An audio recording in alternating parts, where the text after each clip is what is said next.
ব্যায়াম করলে যেমন দুর্বল থেকে শক্তিশালী হওয়া যায়, জ্ঞান অর্জন করলে যেমন বোকা থেকে বুদ্ধিমান হওয়া যায়, বলতে পারবেন সেখানে কি করলে গরিব থেকে ধনী হওয়া যায়?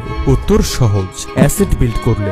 ওয়ারেন বাফেট বলেন, আজ তুমি যাকে ছায়ায় বসে থাকতে দেখছো সে নিশ্চয়ই পূর্বে কোনো একদিন গাছ লাগিয়েছিলেন। অর্থাৎ আজ আপনি যাকে ধনী হতে দেখছেন সে পূর্বে কোনো না কোনো একটি অ্যাসেট তৈরি করেছিলেন। কেননা অ্যাসেট একমাত্র জিনিস যা সময়ের ব্যবধানে আপনার 100 টাকাকে 1000 করবে, 1000কে 10,000 করবে, আর 10,000কে 1 লাখ করবে, সেটাও কোনো পরিশ্রম ছাড়াই।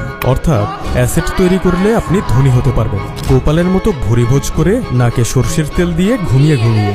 কিন্তু প্রশ্ন হলো কিভাবে?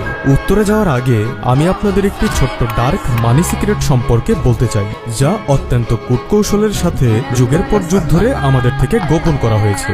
Batter system.